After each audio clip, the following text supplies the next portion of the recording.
Baik, Bismillahirrahmanirrahim. Assalamualaikum warahmatullahi wabarakatuh. Waalaikumsalam warahmatullahi wabarakatuh. Waalaikumsalam warahmatullahi Tuh. wabarakatuh. Alhamdulillah, wa syukurillah, ala ni'amillah. Hari ini saya bertemu dengan, boleh dibilang ini adalah adik kelas saya, begitu ya. Karena saya angkatan pertama dari Ekonomi Sumber Daya Kelautan Tropika 2012. Sekarang 2020, jadi angkatan ke-8 ya. Atau angkatan 9. Baik, Bapak-bapak dan Ibu sekalian, hari ini kita akan kuliah.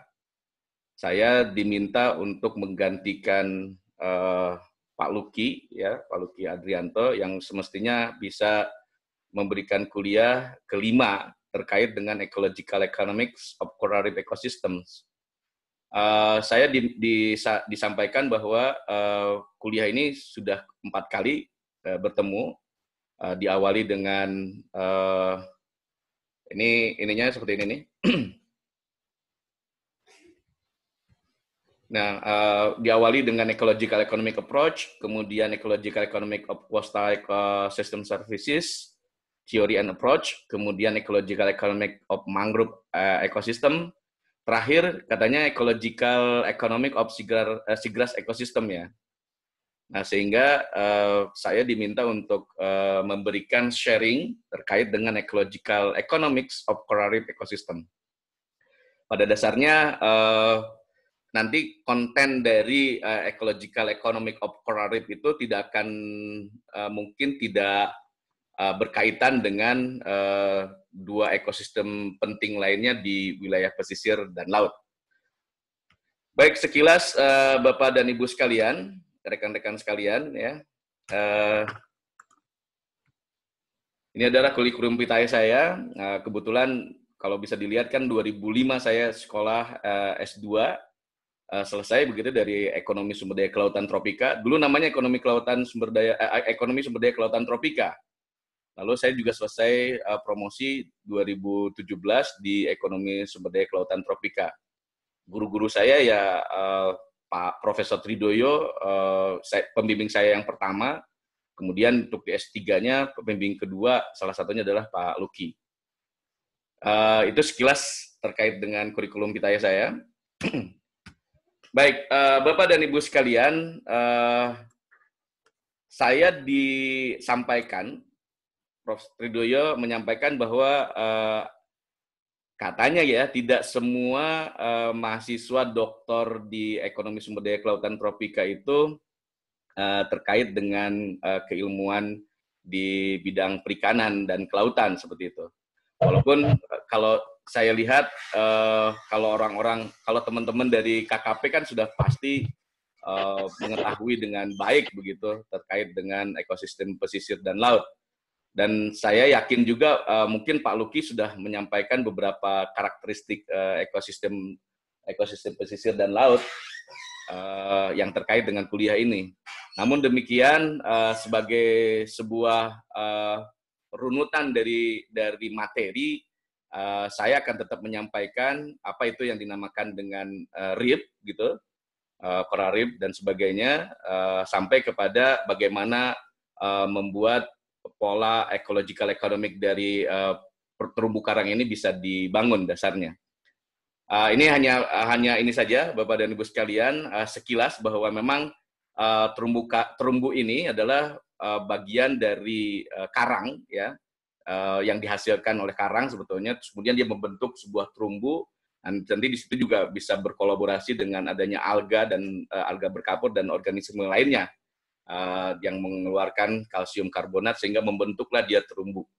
Nah, terumbu itu terumbu adalah kumpulan seperti itu. Nah, sementara ini ada jeda. Oke. Nah, koral itu sendiri adalah organisme yang membentuk terumbu begitu. Kemudian di situ juga ada karang herpatipik dan juga karang ahermatipik seperti itu. Nah, kontennya ini garis besarnya seperti ini, rekan-rekan sekalian. Terus kemudian bagian-bagian dalam yang ada di karang itu sendiri, mulai dari ada dinding ya, ada kolemelu nih yang di sekitar sini, terus kemudian ada konostum sampai kepada lapisan terluarnya itu bisa berupa tentakel gitu.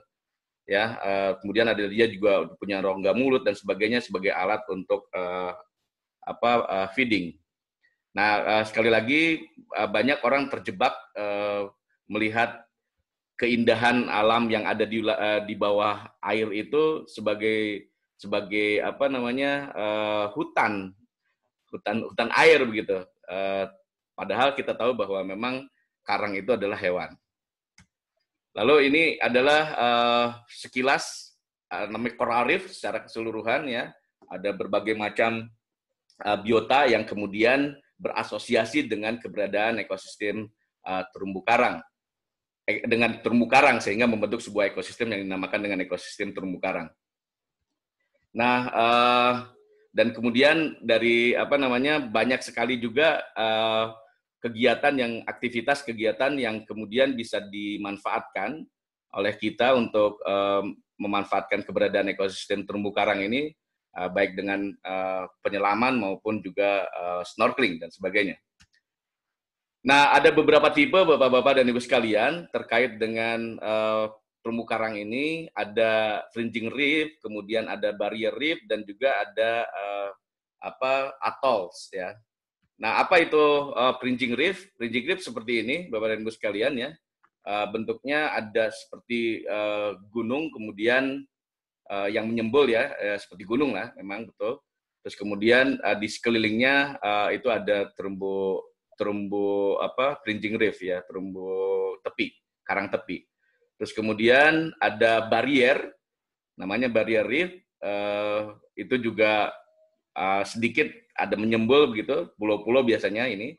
Terus kemudian sementara atol itu sebagian besarnya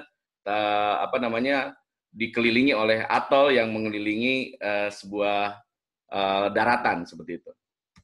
Nah, fringing reef itu sendiri bisa digambarkan seperti ini, seperti karang tepi di Kepulauan Spermonde. Ya, ini bentuknya seperti ini, rekan-rekan sekalian ya. Terus kemudian untuk yang barrier lebih cenderung dia memang menghalangi, menjadi penghalang gitu ya bagi pengembang dan sebagainya yang memang berfungsi untuk melindungi pulau. Nah, ini contohnya, bahkan di Australia itu ada Great Barrier Reef ya, banyak sekali digunakan sebagai tempat untuk berbagai macam kegiatan, termasuk juga kegiatan penelitian. Sementara untuk yang terakhir, yang itu atol karang cincin ya, disebutkan seperti ini, diperlihatkan seperti ini. Nah, karang cincin itu sendiri berbentuk melingkar ya. Contohnya karang atol yang ada di Taman Nasional Takabonerate. Baik, ini sedikit terkait dengan zonasi dan beberapa parameter pertumbuhan lingkungan karang gitu. Ada pulau, terus kemudian nanti ada lagun biasanya, terus kemudian disinilah muncul rip-rip yang bisa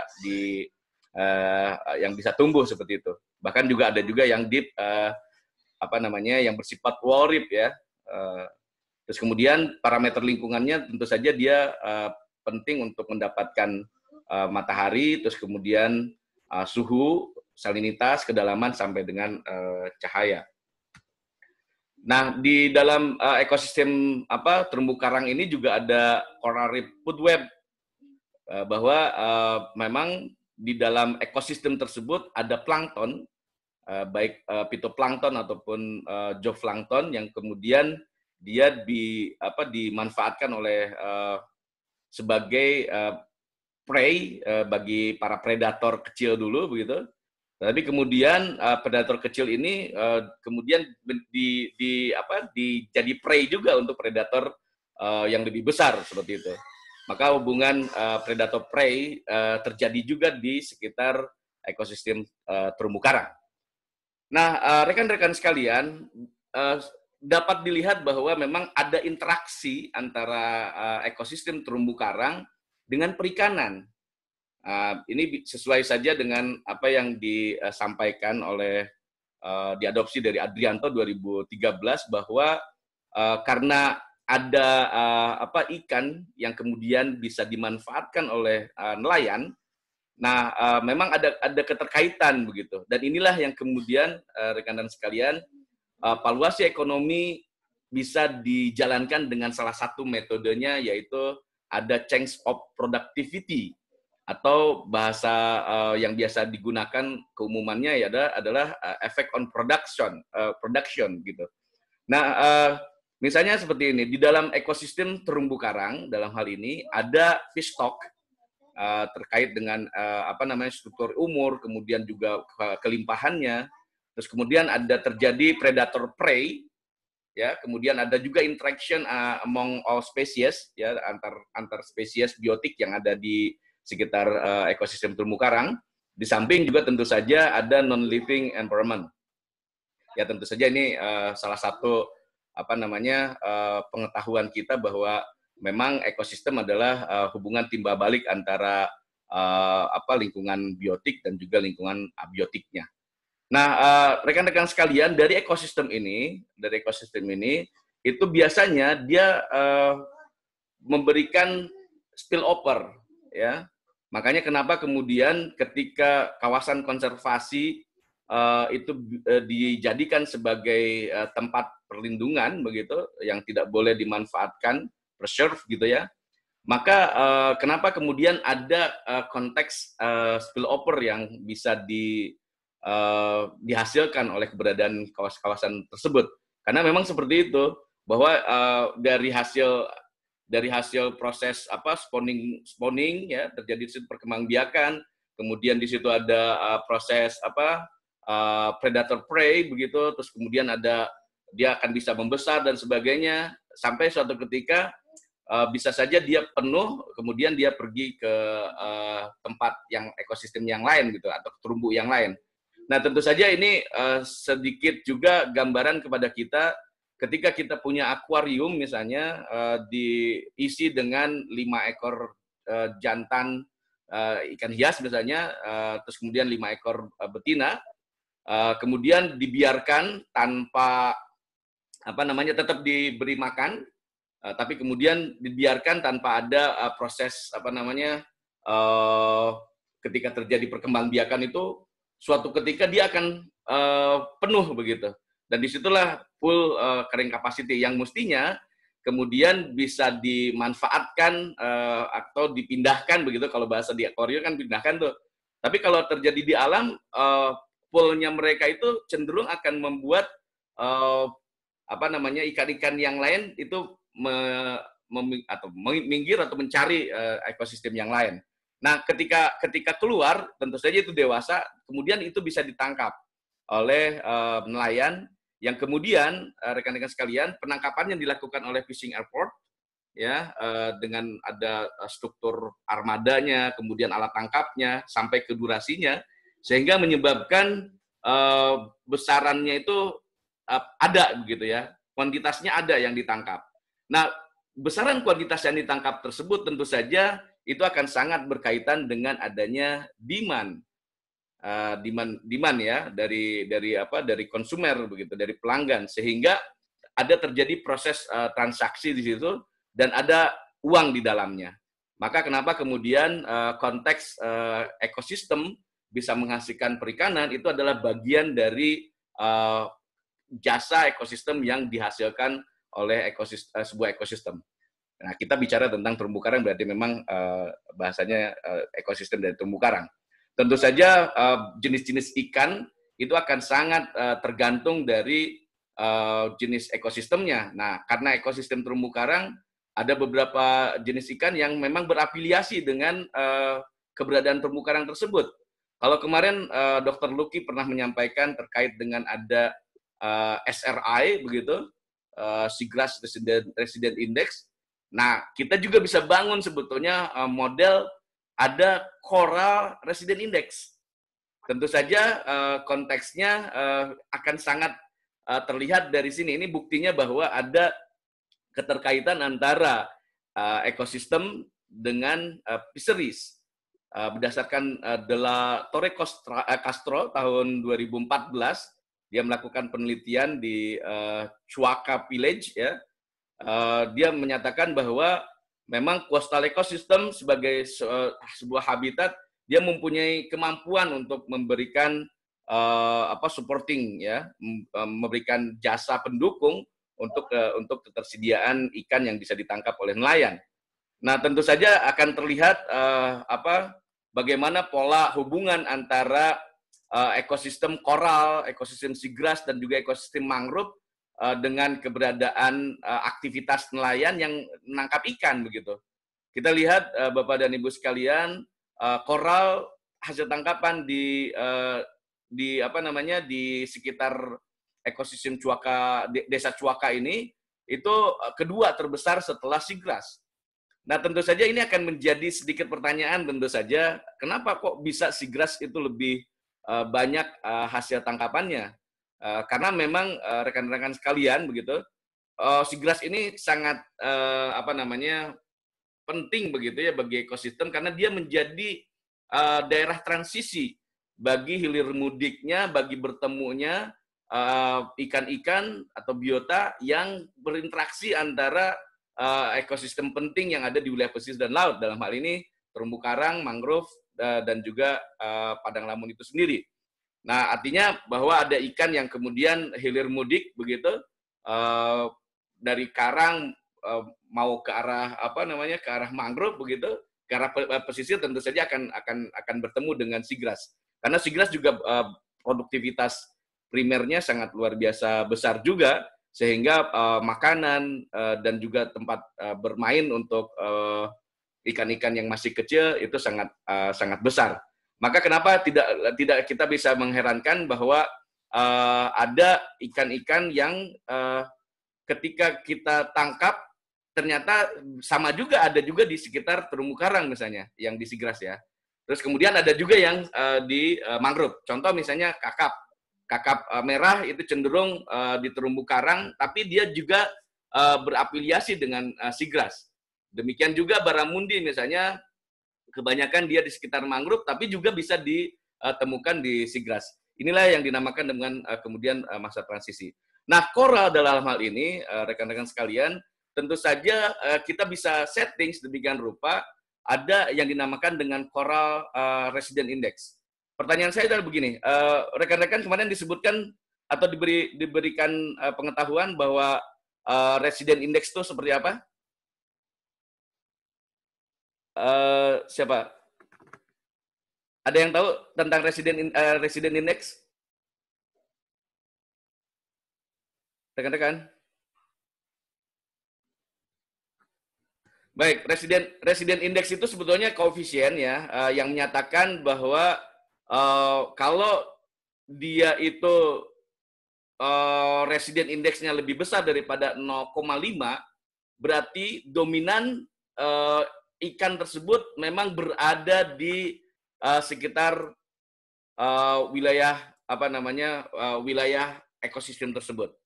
Misalnya kalau kita bicara tentang seagrass resident index, maka dominan dia berada di sekitar seagrass. Tapi kalau misalnya dia lebih kecil daripada 0,5, berarti dia habitatnya bukan di yang bersangkutan.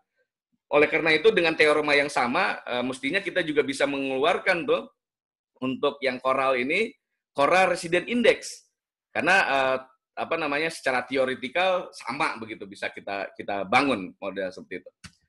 Oke, ini gambaran terkait dengan oceanic, ya, oceanic division. Ini akan sangat berpengaruh terhadap jenis-jenis ikan yang kemudian berafiliasi. Kalau di sekitar sini kan kebanyakan itu yang dinamakan dengan neritik begitu, terutama sampai dengan batas terumbu karang. Walaupun terumbu karang juga bisa kita temukan di sekitar ini.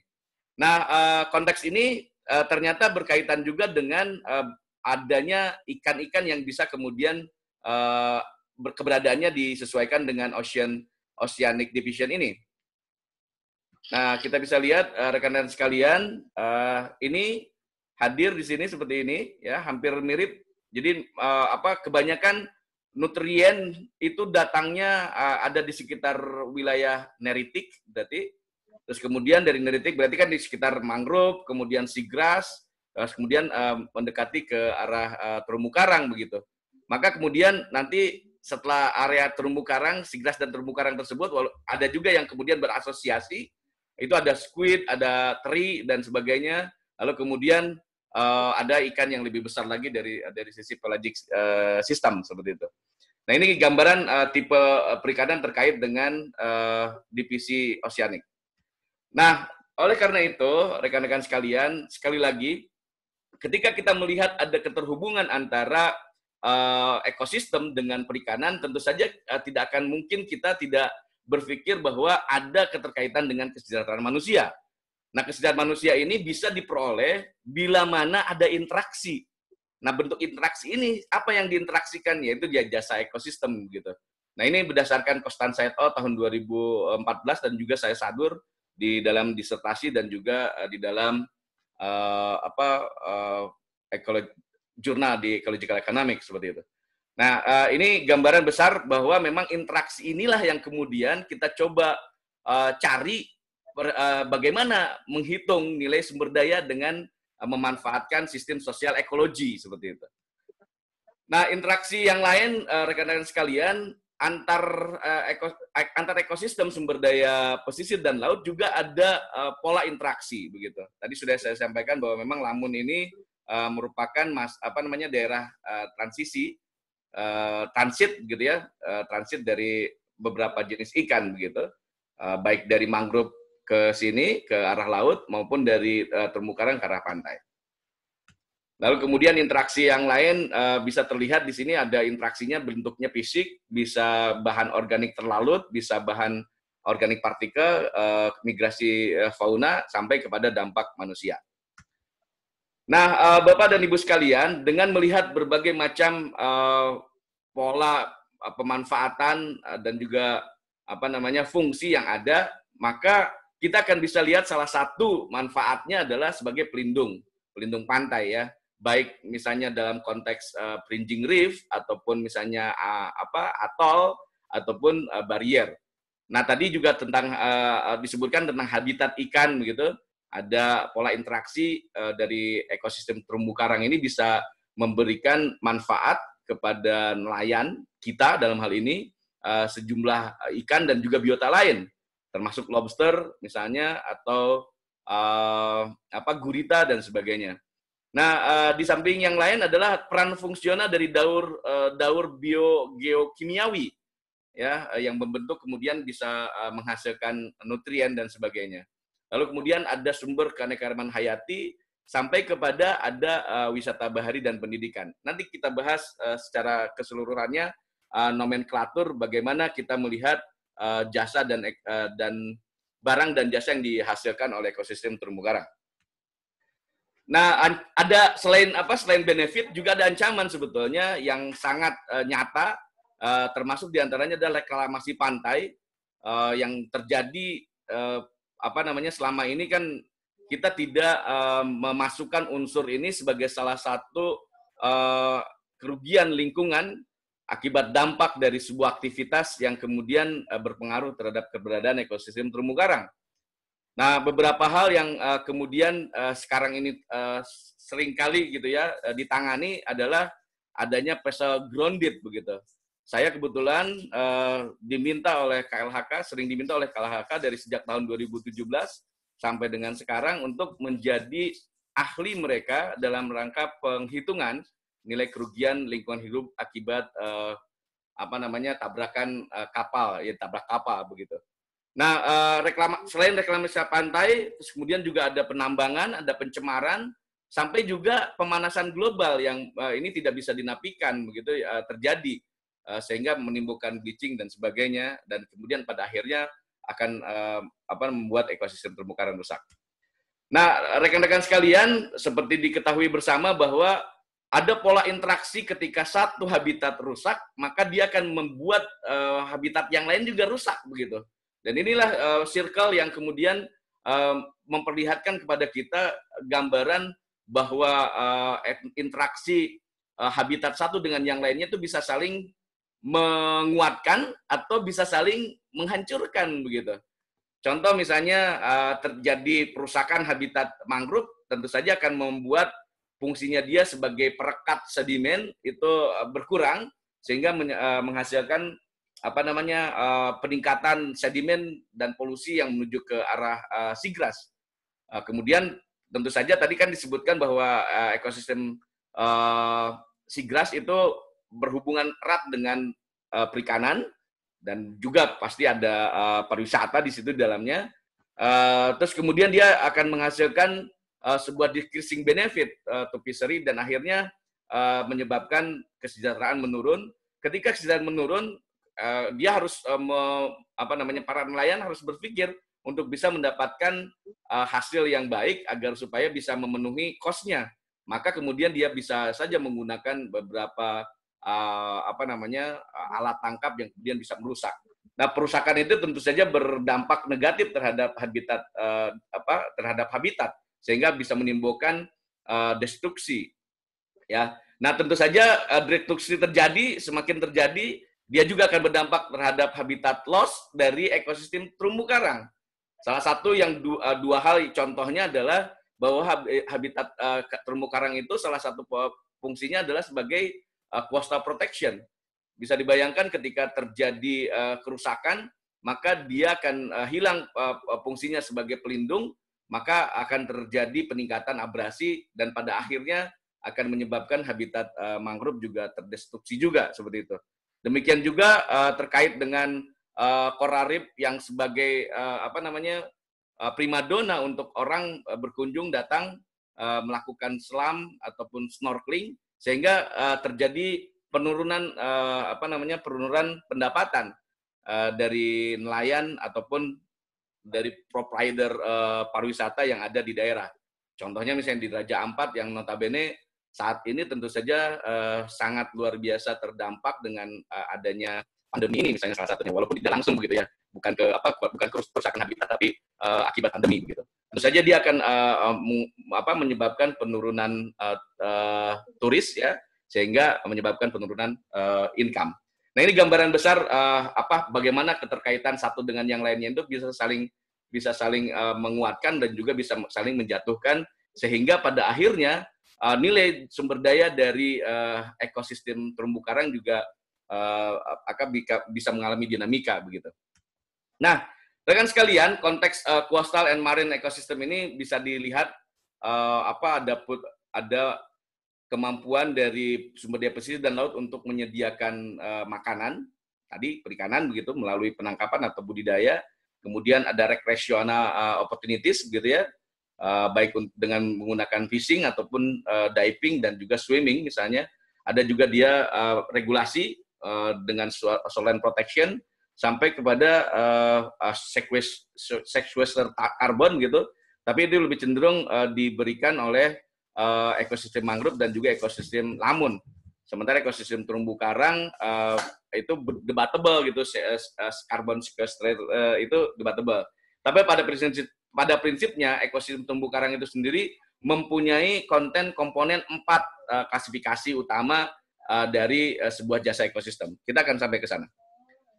Nah, terkait dengan itu, rekan sekalian, ada framework-nya, ada analisis framework untuk supaya kita bisa melihat bahwa ekosistem terumbu karang ini mempunyai nilai seperti itu. Nah, kita akan bisa lihat begini ya, di terumbu karang pasti ada ecological process, karena memang ada pertumbuhan dan sebagainya.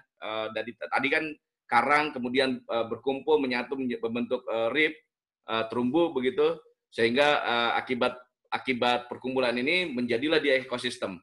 Nah, ekosistem dari terumbu karang bisa menghasilkan jasa ekosistem berupa barang dan jasa. Nah, barang jasanya seperti apa? Misalnya barang itu apa yang diproduksi atau disediakan oleh ekosistem terumbu karang, misalnya bentuknya apa? Ada ikan, misalnya ikan kerapu atau ikan kakap atau ikan ekor kuning, misalnya ada, kemudian bisa jadi lobster atau gurita. Ya, itu barang yang bisa dihasilkan oleh ekosistem terumbu karang. Lalu barang tersebut kemudian digunakan. Nah, penggunaannya ini tentu saja akan bermanfaat bagi masyarakat, human system ini ya. bagi masyarakat di sekitar yang memanfaatkan terumbu karang sebagai daerah fishing ground-nya misalnya.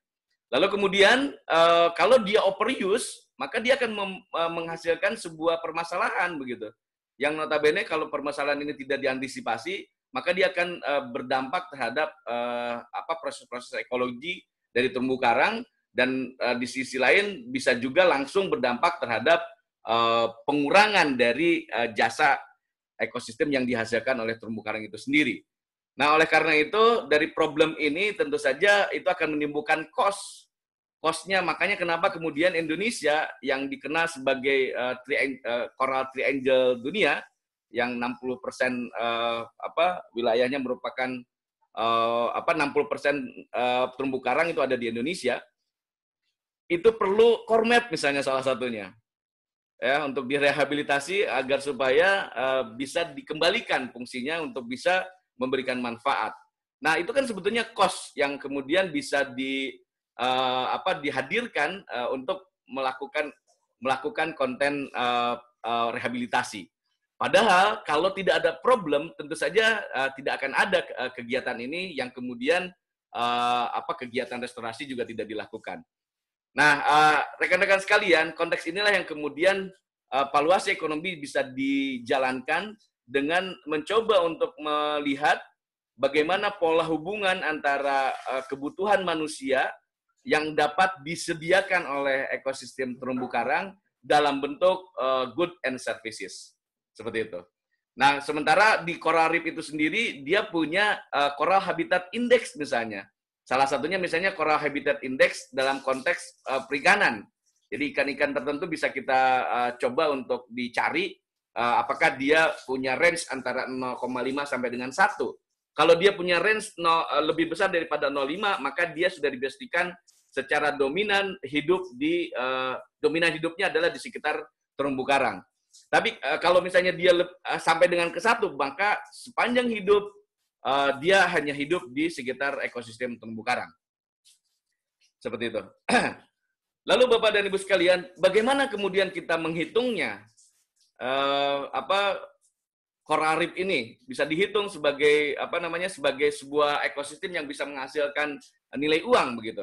Nah, teoramanya adalah berbasis kepada De Groot et al. Tahun 2002. Ya, pola measuringnya begitu.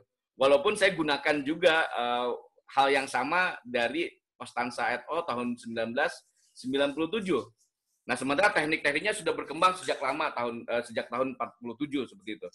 Nah, ada di sini Bapak dan Ibu sekalian, kita pasti melihat ada ekosistem structure, dalam hal ini struktur ekosistem terumbu karang dan proses-proses yang terjadi, di mana ekosistem terumbu karang mempunyai fungsi ekosistem.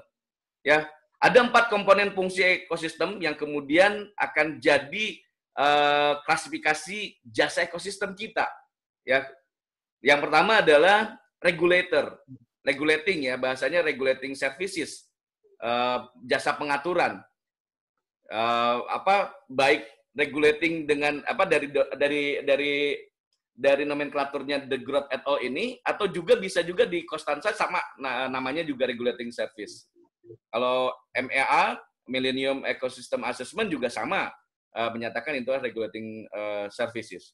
Nah, yang berbeda tentu saja hanya penamaan saja sebetulnya di habitat, walaupun secara sejatinya itu sama, karena habitat di De Groot et al. Tahun 2002 ini itu ekuivalen dengan supporting services yang berdasarkan nomenklaturnya Costanza et al. Tahun 1997.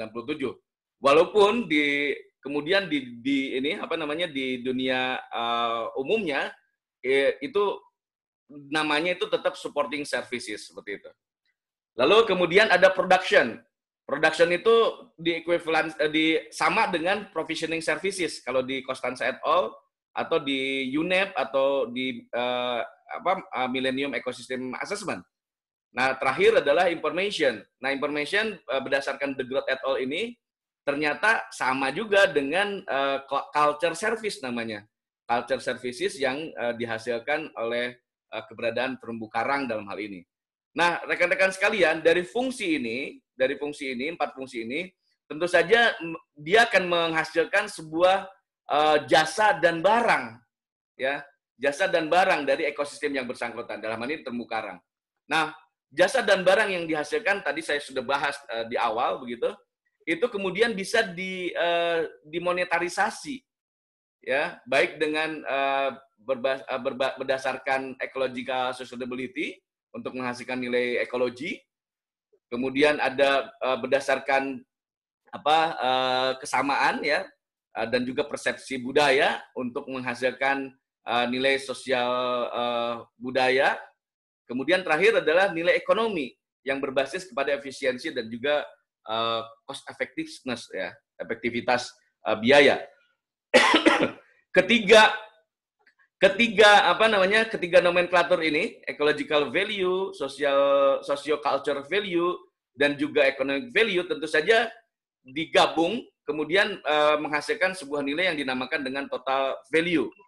Atau sejak Barton tahun 1984 menyebutnya total economic value, seperti itu. Ya, hanya bedanya adalah nanti kita jelaskan, ya, sampai juga bedanya di mana begitu. Kalau De Groot et al. Dan juga orang ecological economics selalu berpikirnya strukturnya itu diawali dengan klasifikasi fungsi dan pada akhirnya klasifikasi jasa ekosistem. Sementara Barton, Barbier, terus kemudian ke belakang ada Nunes dan sebagainya, berbasis kepada langsung, penggunaan langsung dan juga penggunaan tidak langsung. Gimana? Ada yang intro? Ada yang intro? Lanjut, Pak. Lanjut. Kirain saya ada yang intro. Oke. Nah, dari total ekonomik ini kemudian akan menghasilkan sebuah keputusan, ya, yang bisa dijadikan sebagai alat untuk mendorong opsi-opsi kebijakan begitu, dan juga opsi-opsi pengelolaan. Sehingga tentu saja dari hasil perhitungan ini bisa kemudian mengendorse bagaimana mengelola agar supaya ekosistem terumbu karang itu tetap memberikan fungsi, 4 fungsi ini, yang kemudian pada akhirnya tentu saja bisa untuk kesejahteraan masyarakat seperti apa yang disampaikan oleh Constance et al. Tahun 2014 di Muka. Baik, itu tadi gambaran besarnya bagaimana cara kita untuk menilai, untuk mengukur jasa ekosistem terumbu karang. Berikutnya, ada jeda.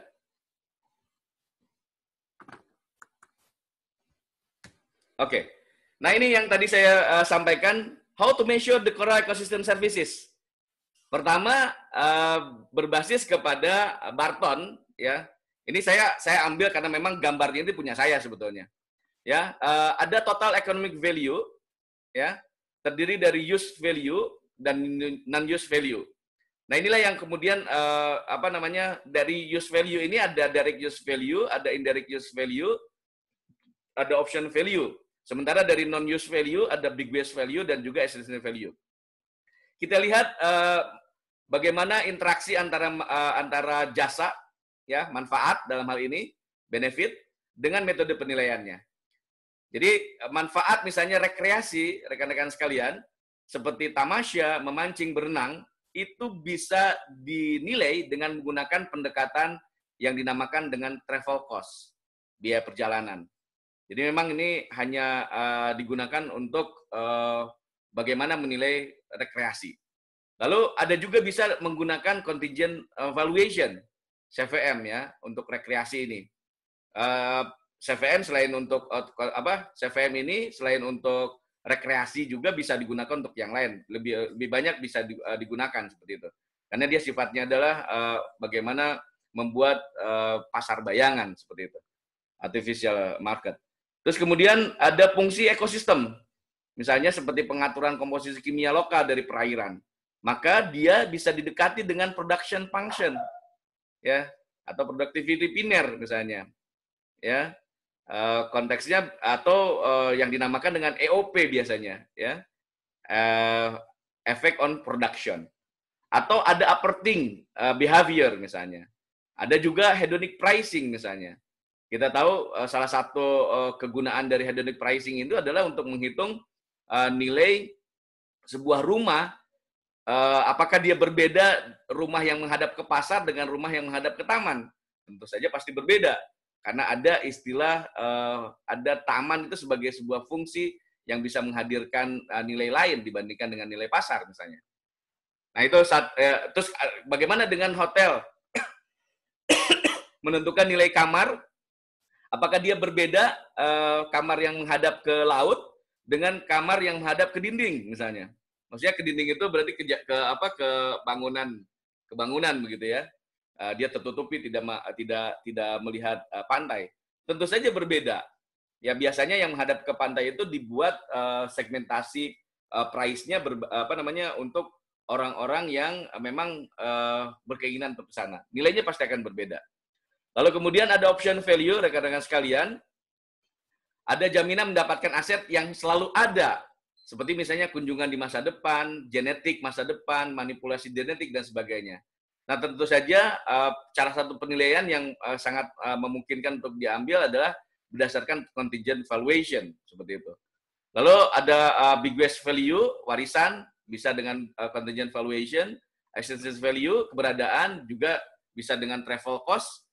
Kenapa travel cost? Salah satunya misalnya rekan sekalian ya, kalau kita tidak memiliki ekosistem di Bogor misalnya, Bogor kan tidak punya ekosistem laut, tapi ada kecenderungan kita ingin untuk melakukan penelitian di sekitar wilayah laut, maka ada keinginan kita untuk pergi dan mengeluarkan sejumlah biaya begitu untuk melakukan penelitian terkait dengan itu.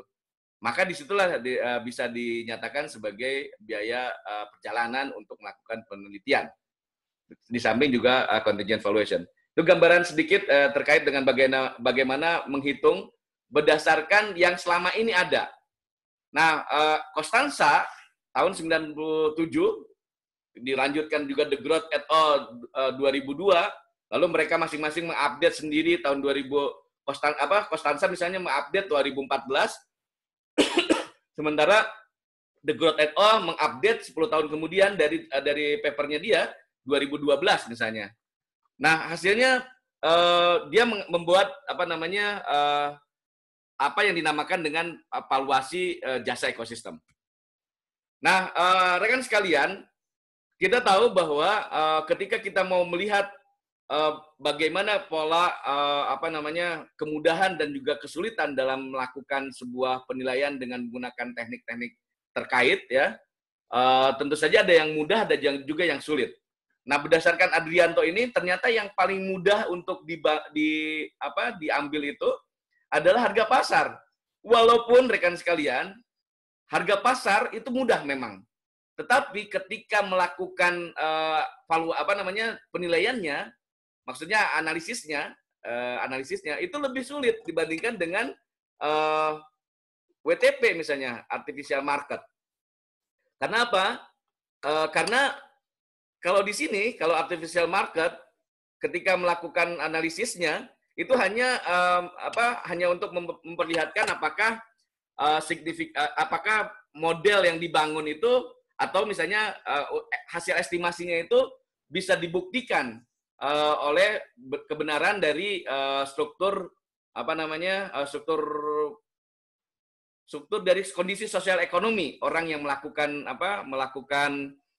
perhitungan seperti itu. Nah, nanti ya kita bahas ya.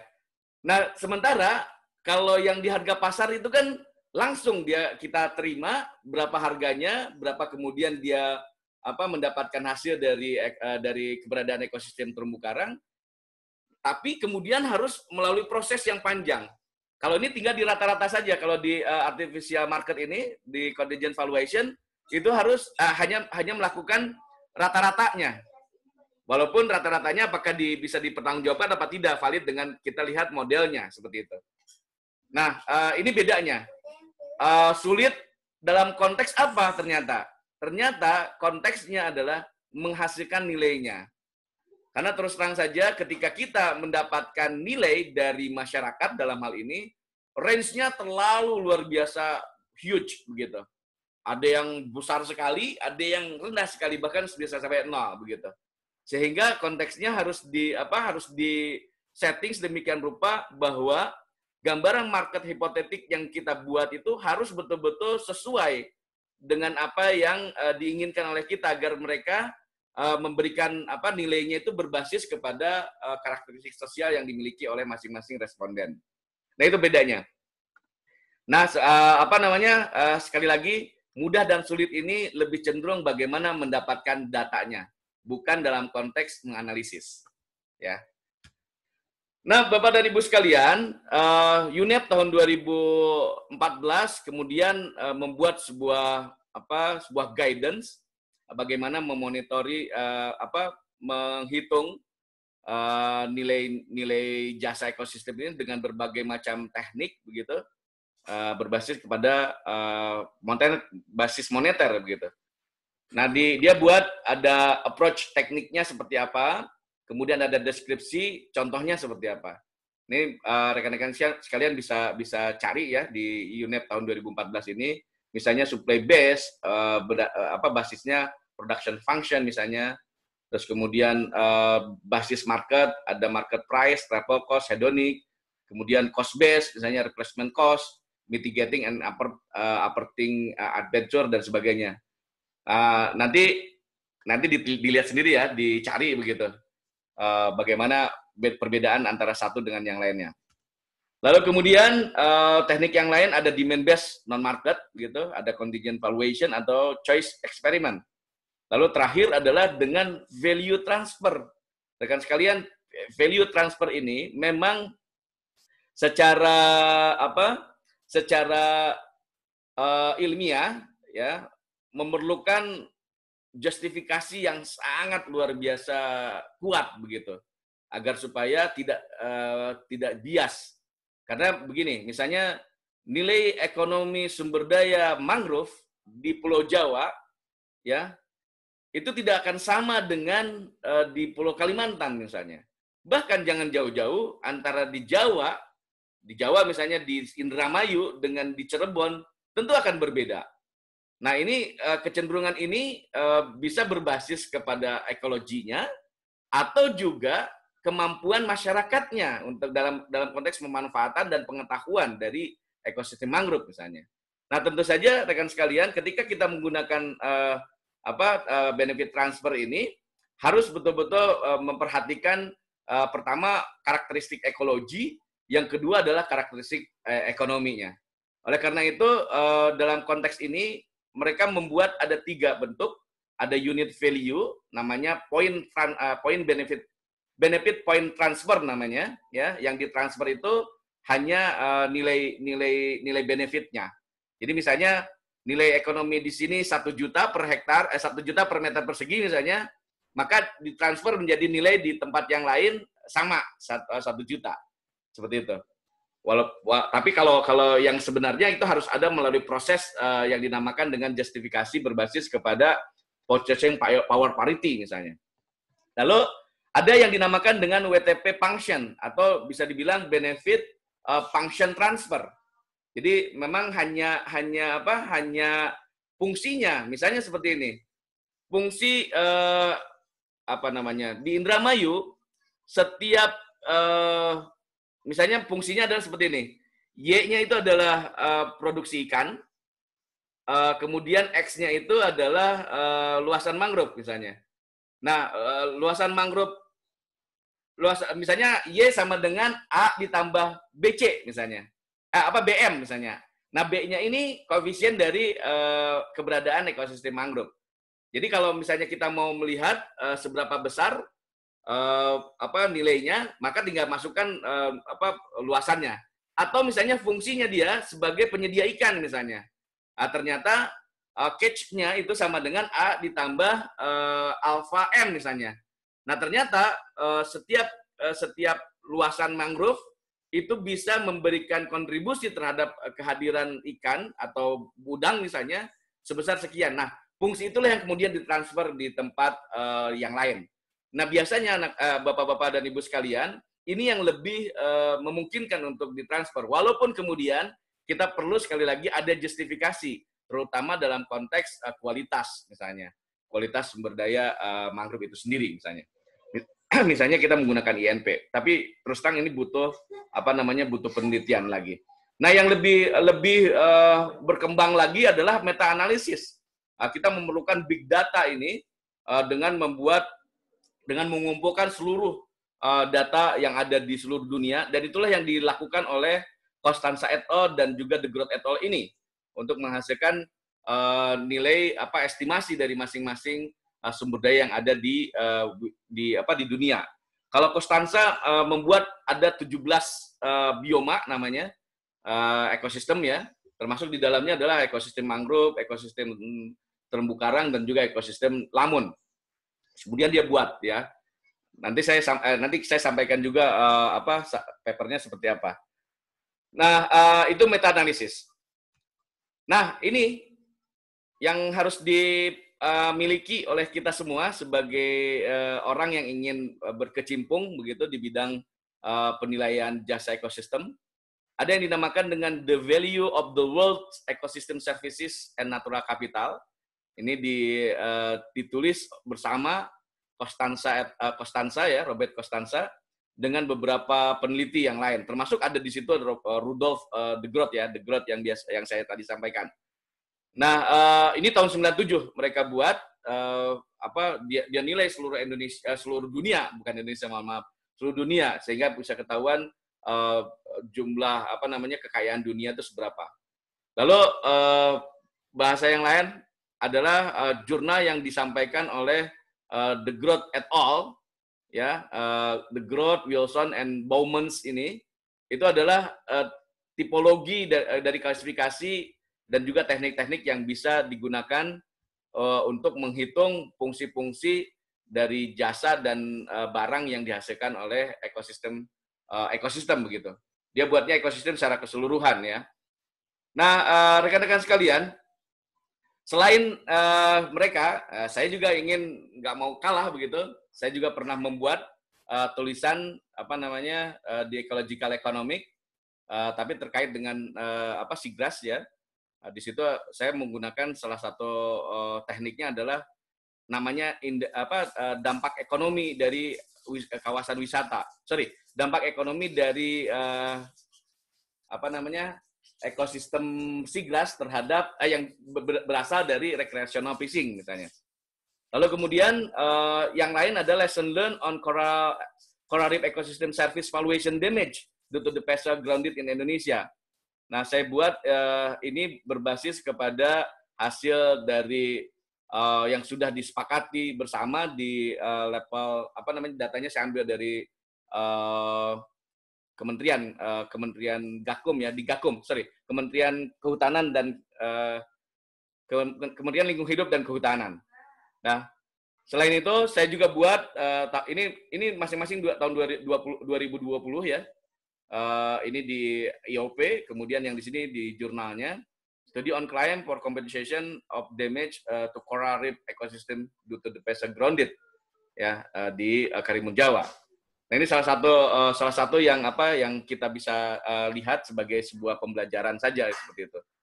Walaupun jurnal yang lain sebetulnya ada juga Barbier tahun 2011 dan sebagainya. Tapi untuk jasa ekosistem saya lebih memilih ecological economic karena sesuai juga dengan apa yang diinginkan oleh Dr. Lucky dalam hal ini, ecological economic, yaitu di Costanza et al. Dan juga di De Groot et al. Tahun 2002. Nah, De Groot et al. Konteksnya seperti ini rekan-rekan sekalian. Dia membuat ada 23 jasa dan barang yang dihasilkan oleh fungsi ekosistem. Dicontohkan yaitu ada regulating function, fungsi regulasi atau fungsi pengaturan ini itu ada sampai ke 11 ya. Sampai 11 regulator ya. Ada sebagai penyedia gas, ada bukan penyedia gas, maksudnya regulasi gas begitu, pengaturan gas, pengaturan iklim, kemudian pengaturan gangguan, sampai kepada kontrol biologi ya. Dari masing-masing ini De Groot membuat bukan dihitung tapi kemudian dikumpulkan begitu, ada range begitu ya. Ada range dari 7 sampai 265 per US dollar per hektar per tahun gitu. Terus kemudian sampai kepada biological control misalnya dari 2 sampai dengan 78 US dollar per hektar per tahun. Nah, rekan sekalian, dari sini bisa dilihat dari mana mereka mendapatkan data ini. Nah, kebanyakan data yang digunakan untuk melakukan penilaian dengan gas regulasi ini, dia basisnya adalah avoid cost, ya, biaya menghindari. Ya, biaya menghindari dari kehilangan seperti itu. Lalu kemudian climate regulating juga begitu, avoid cost, disturban juga avoid cost, tapi selain itu paling dominan dia lakukan dengan avoid cost method. Tapi pengaturan penghindaran bahaya ini dengan menggunakan replacement cost. Contohnya misalnya breakwater bisa diasumsikan sebagai alat pengganti ya dari keberadaan ekosistem terumbu karang, sehingga nilai yang kemudian dikeluarkan untuk membangun breakwater itu bisa disamakan dengan nilai dari ekosistem terumbu karang seperti itu. Nah, di sisi lain selain replacement cost ini ada juga yang bisa dilakukan walaupun dia lebih sedikit digunakan dengan contingent valuation, ya, contingent valuation. Nah, bagaimana dengan water regulating? Ada juga dengan direct pricing, ya, paling banyak digunakan dengan menggunakan pendekatan faktor income, ya. Salah satunya bisa jadi effect on production tadi, ya. Kemudian water supply seperti misalnya untuk hutan biasanya ini supply air, misalnya ada dengan menggunakan direct market pricing misalnya, ya. Dengan direct market pricing berarti kan ada hubungan dengan kurva demand nantinya, ya. Terus kemudian selain water supply ini dengan menggunakan direct market pricing juga bisa dengan replacement cost. Nah, ini gambaran ya yang bisa digunakan. Jadi intinya adalah ada beberapa teknik yang kemudian bisa digunakan untuk menghasilkan nilai dari fungsi-fungsi ekosistem ya, suatu ekosistem termasuk ekosistem terumbu karang. Nah, fungsi yang kedua yaitu fungsi habitat atau yang saya bilang di Constanza menyatakan supporting services, yaitu refugium function, fungsi bahwa dia tidak mau kehilangan ya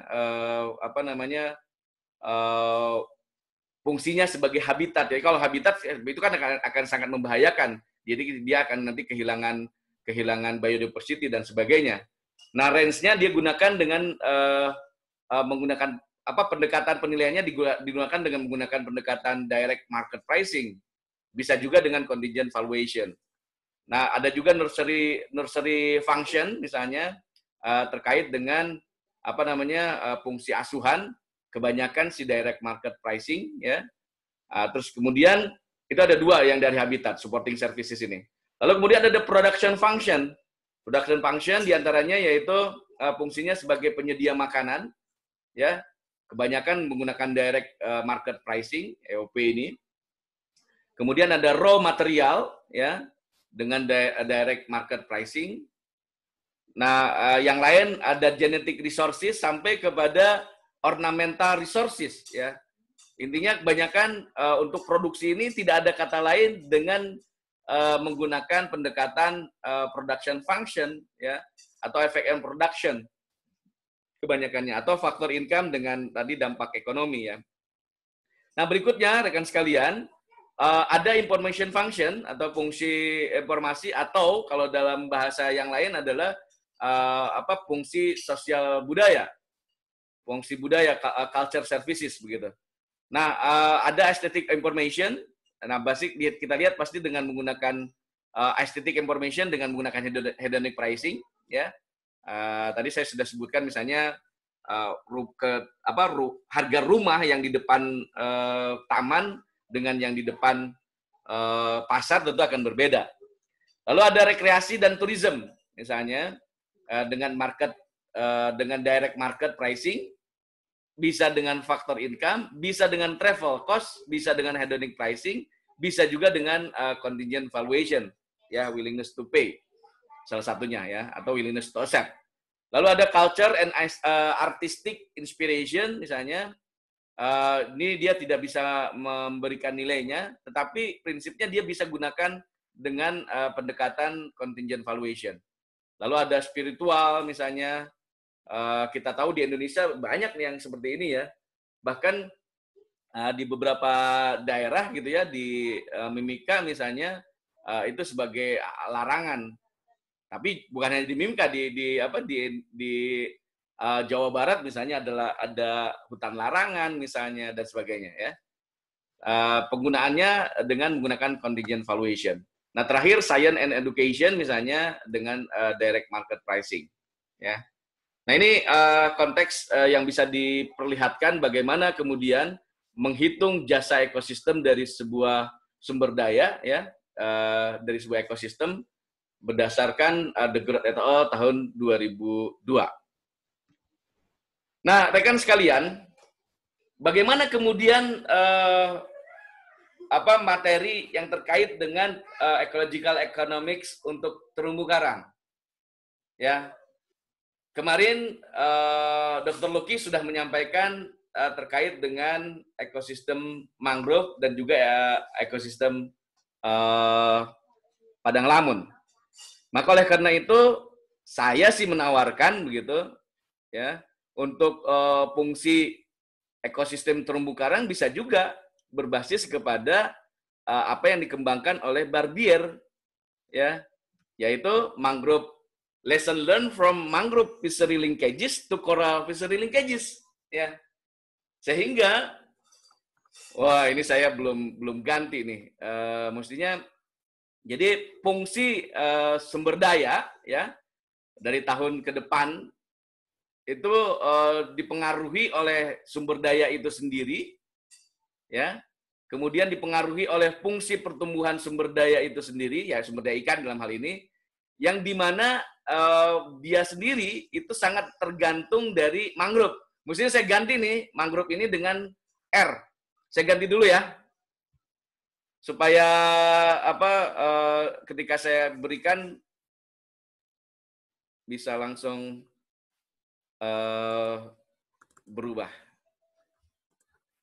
Ini saya ganti dulu dengan R. R itu RIP ya. Oke. Nah, kemudian dikurangi dengan harvest. Di mana harvest itu fungsi dari biomasa, dalam hal ini ikan, stok ikan, dan juga effort. Nah, tentu saja fishing dari, nah ini juga lagi. Di sini nih fungsi dari, dia nggak mungkin nol gitu. Nah, R-nya juga ini nggak mungkin nol. Oke. Ya, itu. Jadi biomasa yang akan datang dipengaruhi oleh biomasa yang sekarang, ditambah dengan fungsi pertumbuhannya, dikurangi dengan harvestnya. Kawan-kawan pernah belajar bioekonomi kan? Seharusnya insya Allah sudah paham inilah ya. Lalu kemudian ya, kita modelkan simplifikasi begitu, sehingga menghasilkan kalau kita nyatakan misalnya E yang akan datang sama dengan E yang akan, kan begini, sustainable development itu yang paling penting adalah bahwa biomasa yang akan datang dengan biomasa yang sekarang itu harus sama. Kan ada istilah begini, generasi yang akan datang harus dapat memperoleh manfaat yang sama dengan generasi yang sekarang gitu. Minimal memperoleh manfaat yang sama. Sehingga itulah yang kemudian menghadirkan kepada kita bahwa biomasa itu harus sama. Biomasa yang akan datang dengan yang sekarang harus sama begitu. Ketika sama berarti kan nol. Betul. Nah, oleh karena itu yang harus diharvest itu adalah fungsi pertumbuhannya. Jadi seberapa banyak yang tumbuh itu yang kemudian seharusnya diharvest. Maka kenapa kemudian kita mengenal ada MSY atau lebih dalam lagi ada JTB kalau di Indonesia begitu kan. Jadi bukan 100% dari MSY tapi kebanyakan sekitar 80 sampai dengan 90% dari MSY. Ya. Nah, itu disimplifikasi, kemudian dari sini akan kita masukkan kembali nantinya ya. Nah, kemudian untuk carrying capacity, K ini adalah carrying capacity, itu berbasis kepada ketersediaan core arif itu sendiri misalnya. Ya, dalam hal ini tentu saja basicnya luasan gitu ya. Nah, di mana carrying capacity ini akan sangat bergantung terhadap luasan terumbu karang. Tentu saja alfanya itu harus lebih besar daripada 0 ya, karena carrying capacity ini tidak akan mungkin 0 begitu, kecuali kalau nggak ada ekosistemnya. Nah, dari sini kemudian dimasukkan ke dalam model ya, H kan H itu adalah Q dikali X dikali E gitu kan. Lalu dengan basis perhitungan seperti ini sehingga kita menghasilkan fungsi berbasis kepada effort begitu. Sehingga salah satunya QKE kan, inilah yang kemudian dimasukkan KR ke dalamnya begitu. Sehingga nanti pada saat terakhir begitu kan ada misalnya kalau di mangrove kemarin kan delta R ya, perubahan dari luasan mangrove begitu. Nah, di kita di sini di terumbu karang bisa juga ini perubahan terhadap terumbu karangnya seperti itu. Jadi perubahan penangkapan itu akan dipengaruhi oleh perubahan dari luasan terumbu karang. Seperti itu. Ya. Nah, sementara harga berapa keuntungannya? Ya, keuntungan kan selalu ada faktor pengali antara harga ya. Nah, harganya ini kan dinaikkan saja ke atas tuh. Ya. Harganya dinaikkan ke atas sehingga menghasilkan P ini dikalikan dengan perubahan akan nilainya itu adalah nilai dari perubahan ekosistem terumbu karang. Seperti itu. Ini konteks yang lesson learn dari linkages ya, keterkaitan antara mangrove dengan perikanan. Itu supaya bisa menjadi keterkaitan antara mangrove antara coral dan fisheries gitu. Itu yang pertama. Kemudian yang kedua, apakah bisa juga yang lebih jelimet lagi ya, yang dilakukan untuk seagrass? Bisa. Kita bisa gunakan juga begitu. Dengan model yang sama dari seagrass fisheries linkages yang kemarin disampaikan oleh Dr. Lucky begitu, menjadi coral fishery linkages begitu. Ya. Yang tadinya seagrass ya kita ganti saja dengan menggunakan dengan menjadi coral reef. Tentu saja B ini, beta ini ya, yang tadinya itu adalah SRI, B ini ya, yang tadinya SRI ya, Seagrass Resident Index, kita ganti dengan menggunakan Coral Resident Index namanya, ya, bukan SRI lagi, tapi CRI misalnya.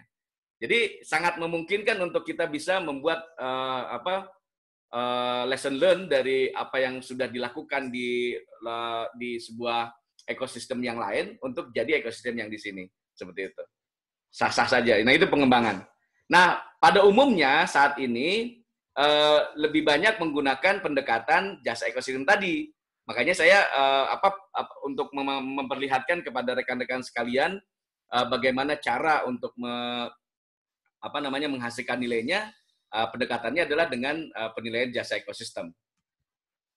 Nah, lanjutannya misalnya lesson learn dari Seagrass Fisheries Linkages to Coral Fishery Linkages itu adalah economic valuation dari ekosistem terumbu karang misalnya itu dengan memasukkan nilai ke dalam yang bersangkutan ya. Misalnya gini. Kemarin kan disebutkan CL ini adalah catch loss ya, atau habitat loss ya. Habitat loss merupakan pertambahan dari habitat loss untuk kegiatan komersil misalnya, habitat catch loss untuk kegiatan rekreasi dan juga kegiatan yang lain ya. Nah, ini yang kemudian tinggal dibangun saja perhitungan setelah dibuat begitu, tinggal dikalikan dengan harganya seperti itu. Sehingga menghasilkan seberapa besar nilai kehilangan dari sebuah ekosistem seperti itu. Nah, ini berdasarkan Boland dan MacArthur. Lalu, rekan sekalian, bagaimana dengan ekosistem service valuation? Nah, ekosistem service valuation kebanyakan kita hanya menggunakan pendekatan ini, ya, 5 pendekatan ini. Tapi lebih umum lagi kita hanya menggunakan EOP, CVM, TCM, dan juga BTM, ya. Karena ini untuk rapid biasanya yang saya lakukan gitu ya. Tentu saja terkait dengan perhitungannya berbasis kepada total economic value dari the growth et al. Misalnya ecological value ditambah social value ditambah economic value, ya. Nah, bagaimana menghitungnya? Kita sudah pernah menghitung begitu. Contohnya adalah di Lilik, di Pulau Cilik, Karimun Jawa. Nah, dilihat misalnya untuk food itu berbasis kepada sejumlah hasil tangkapan dari nelayan, baik itu ikan maupun biota lainnya.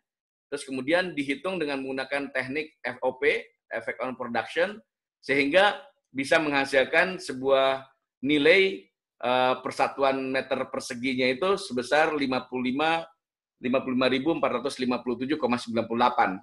per meter persegi per tahun. Ya.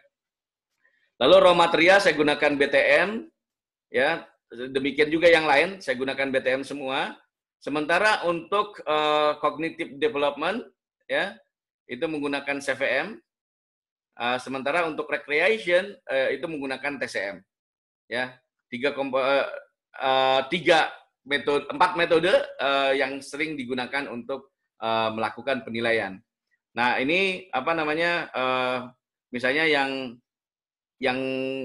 bintangnya 1 ini adalah primer data, kemudian bintang 2 berbasis kepada Costanza tahun 2014, ya. Terus kemudian yang 3 berbasis kepada De Groot et al. Tahun 2002, yang kemudian sudah mengalami justifikasi berbasis kepada purchasing power parity, kemudian di bawah menjadi nilai di Indonesia, rata-rata nilai Indonesia, lalu kemudian rata-rata nilai di Indonesia di bawah menjadi nilai di Provinsi Jawa Tengah, dari nilai Provinsi Jawa Tengah kemudian dibawa lagi ke Kabupaten Jepara.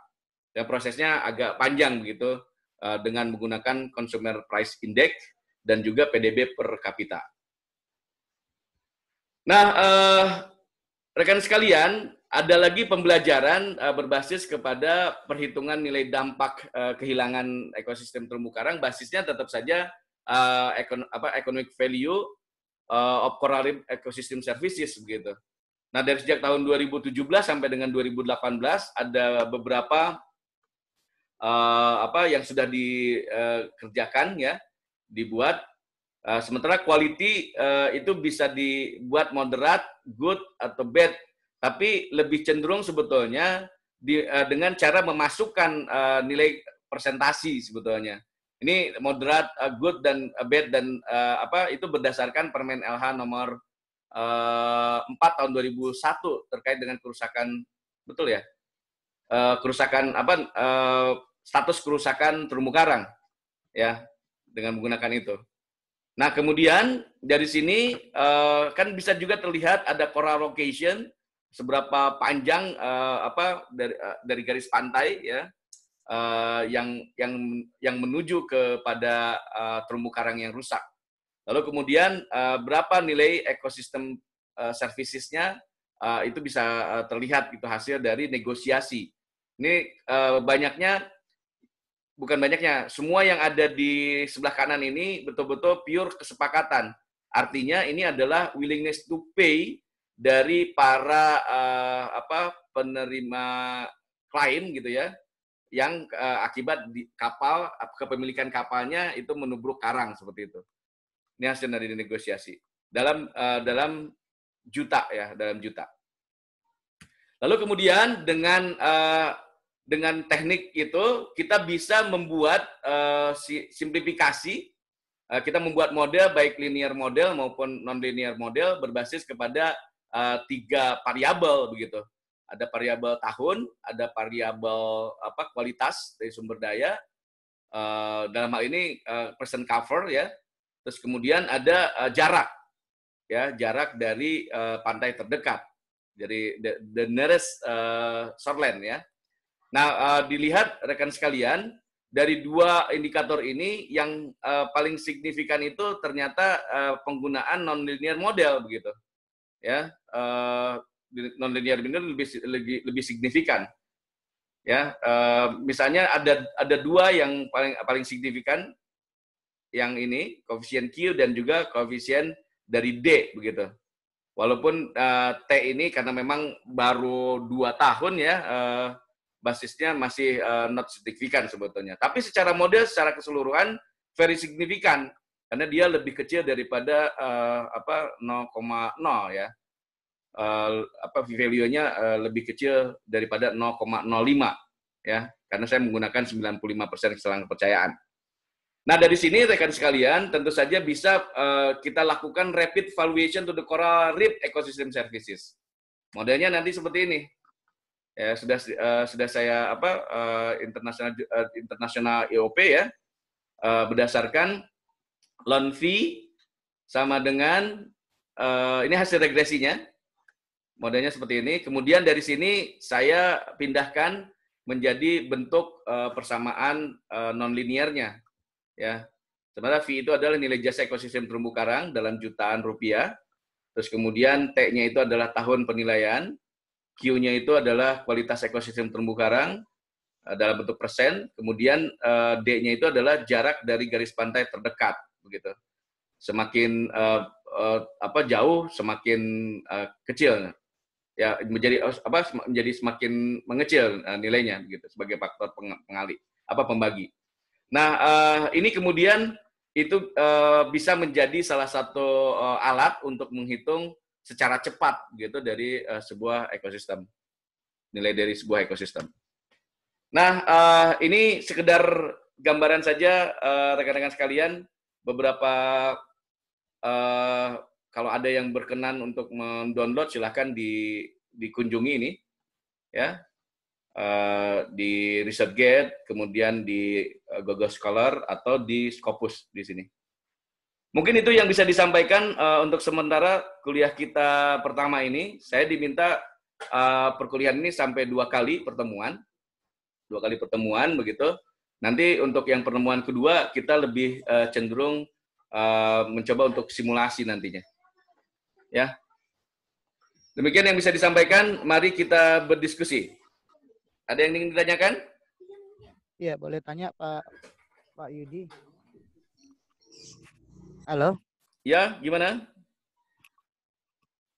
Iya, mohon maaf ini saya kamera saya matikan karena sinyalnya juga kurang bagus ini. Terkait dengan tadi linkage antara perikanan tangkap dengan mungkin dengan ekosistem ya, baik itu seagrass ataupun mangrove. Yang saya tanyakan kalau di perhitungan tadi Pak di model itu kan kalau dalam perhitungan mungkin perhitungan bioekonomik itu kan yang data yang diambil kan terkait dengan trip dan jumlah produksinya gitu. Nah, terkait dengan tadi ada hubungan masuk terhadap carrying capacity. Jadi instrumen apa, parameter apa yang harus ditambahkan dan dikurangkan kemana, Pak? Itu saja sih.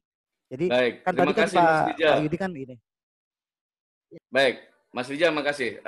Jadi itu yang saya buat itu kan lesson learn dari mangrove ya, dari mangrove fishery linkages. Usulan lesson learn yang bisa dipakai. Yang dimaksud penambahannya itu adalah luasan terumbu karangnya, ya, luasan terumbu karangnya. Jadi kalau di mangrove itu luasan mangrove, nanti kita buat series data, tetap harus series data karena di Barbier juga mengungkapkan memang harus ada series data. Misalnya untuk ini keterkaitan dengan bionomi memang, ya. Bionomik misalnya membutuhkan data bagus sih sebetulnya minimal 15 tahun. Walaupun saya sendiri di Seagrass hanya menggunakan 7 tahun kalau tidak salah saya pakai ya, 7 tahun begitu. Nah, artinya apa? Bahwa luasan terumbu karang itu harus dimiliki seriesnya sama dengan series data perhitungan yang dari catch ya dan juga effort begitu. Jadi misalnya dari tahun 98 sampai 2018 kita punya data produksi ikan yang kemudian ikannya itu sudah harus dicari dulu begitu. Yang yang residence-nya itu memang betul-betul residence di koral. Ya. Residence di koral. Misalnya yang sudah pasti kan kerapu tuh. Tapi kerapunya juga bukan kerapu lumpur gitu ya. Tapi lebih cenderung kerapu yang memang betul-betul di terumbu karang. Ya. Terus kemudian selain kerapu bisa jadi ekor kuning, ikan-ekor kuning. Nah, itu sudah pasti. Tapi kepastiannya harus betul-betul didasarkan kepada habitat indeksnya. Dalam hal ini Coral Resident Index begitu. Nah, perhitungan Coral Resident Index bisa saja mirip, tentu saja akan mirip dengan perhitungan SIGAS Resident Index yang sudah diceritakan oleh Dr. Lucky kemarin begitu. Sehingga sangat memungkinkan bagi kita untuk mensimplifikasi, membuat lesson learn dengan menambahkan faktor, salah satunya tadi adalah luasan terumbu karang secara series berdasarkan hasil perhitungan dengan menggunakan pendekatan GIS untuk menghitung luasan terumbu karang per tahunnya berapa. Itu Mas Rizal. Ya, makasih Pak Yudi. Oke. Mohon izin Pak Yudi, pertanyaan. Ya, silakan Mas Arief. Ya, tadi menarik sekali itu Pak Yudi, mulai dari mangrove, kemudian padang lamun, kemudian terumbu karang, sudah ada 3 ekosistem ya, yang ada perhitungan-perhitungan terkait valuasi ekonominya. Itu untuk yang keempat seharusnya itu ekosistem deep sea water, ekosistem laut dalam. Itu kan setelah itu dijejerkan 4 itu mungkin akan lebih bagus gitu Pak Yudi ya. Apakah sudah ada penelitian semacam itu? Sementara di laut dalam itu kan mungkin dia kan ikan-ikan pelagis ya. Ada. Yang mungkin karakteristiknya kita bisa tahu dari kedalamannya gitu. Jadi nanti akan ada 3 layer kedalaman di laut dalam itu. Nah, itu kira-kira apakah sudah ada penelitian ke arah situ di Indonesia? Dan kira-kira ekosistem supportnya itu apa? Kira-kira untuk yang laut dalam itu. Mungkin itu aja Pak Yudi, mohon izin. Siap, makasih Mas Arief. Tentu saja rekan sekalian ya, yang dinyatakan oleh Mas Arief ini masuknya pelagic system. Ya. Jadi pelagic system ini yang berbasis ke laut begitu. Jadi kan tadi kalau kita lihat ya, ada ada neritik, ada oceanic. Nah, yang batas dari neritik ke oceanic ini itulah yang dinamakan dengan pelagic system. Jadi ikan-ikan yang kemudian basicnya bukan basis ekosistem coastal begitu, bukan mangrove, bukan seagrass, bukan juga terumbu karang. Jadi bisa Mas Arief ya. Nanti dilihat juga di dalam Constanza et al. Tahun 97 dan juga tahun 2014 tuh mereka ada gitu. Di bidangnya adalah open sea, dibilangnya open sea, laut terbuka. Jadi di situ ada nomenklatur juga dari mulai regulating service sampai kepada culture service. Contoh culture service misalnya, yang paling besar utamanya ketika misalnya ada nilai untuk lihat lumba-lumba. Nah, basicnya itu basis pelagic system. Jadi ada misalnya di mana itu? Di beberapa daerah yang kemudian memanfaatkan keberadaan lumba-lumba itu untuk di watching begitu. Selain lumba-lumba kan bisa jadi ada paus misalnya. Ya, atau dari nilai budaya misalnya di Lamera gitu kan ada terjadi tuh interaksi antara manusia dengan paus seperti itu. Atau misalnya di seagrass lebih banyak tapi kan si dugongnya sendiri kan bukan di seagrass, dia hanya mengambil makanan saja di seagrass. Seagrass itu masuk ke komponen pelagic system misalnya.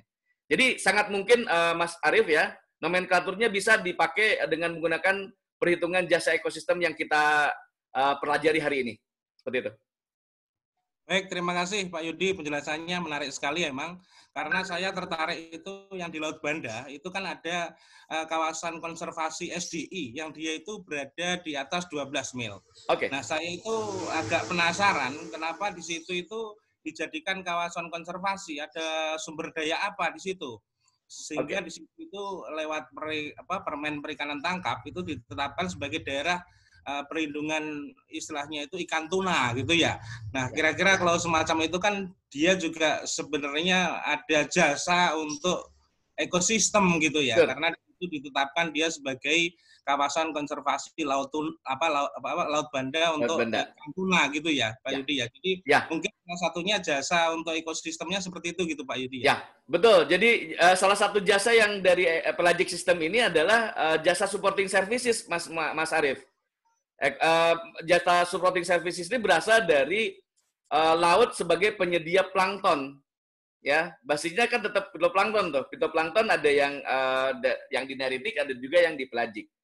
Jadi betul bisa, dan kemungkinan terbesar di daerah tersebut ada, entah itu saya juga nggak tahu ya di Banda ekosistemnya di situ tuh ada gosong atau tidak gitu, atau ada kan dibilangnya ruaya tuh. Ada kemungkinan sih bahwa dia adalah penyedia nutrien yang sangat luar biasa besar di situ. Ya, sebagai prey dari ikan-ikan tuna. Seperti itu Mas Arief ya. Ada lagi? Terima kasih Pak Yudi. Ya. Ya, terima kasih Pak Yudi. Ya, ini tadi Pak Yudi sampaikan terkait dampak reklamasi ke ekosistem ya, terutama terumbu karang. Ya, jadi kami ada Permen 58 tahun 2008 Pak. Itu terkait menilai besaran faktor E. E di sini adalah ekosistem terdampak. Bisa terumbu karang, bisa mangrove, bisa lamun. Nah, di dalam Permen 58 itu, untuk kegiatan pelaksanaan reklamasi yang terdampak itu ekosistem terumbu karang, itu nilainya adalah 216 juta per hektar. Jadi apabila ada kegiatan reklamasi, kemudian berdasarkan analisis di izin lingkungannya nanti, yang terdampak terkait ekosistem terumbu karang di lokasi yang akan dilakukan reklamasi, itu nanti kenanya adalah 216 per hektar. Nah, kami mau melihat apakah nilai terumbu karang atau valuasi ekonomi untuk terumbu karang ini kan apakah di semua tempat itu sama, ya, ya sehingga dan ini berlaku untuk seluruh Indonesia gitu Pak. Ya, artinya untuk sebaran terumbu karang dan dampaknya, terus kemudian untuk besarannya ini dianggap sama Pak, faktor E. Jadi nanti untuk izin pelaksanaan reklamasi di PNBP itu kan dikenai charge 27,5 juta dikali faktor E. Ya, kami dikenakan untuk seluruh wilayah. Artinya digeneralisasi. Apakah menghitung faktor E ini sudah tepat, atau mungkin ada semacam berdasarkan wilayah dengan nilai yang berbeda-beda. Ya, mohon infonya Pak. Terima kasih. Baik Mas Sidki, terima kasih banyak. Jadi gini, kalau saya bilang itu tidak fair.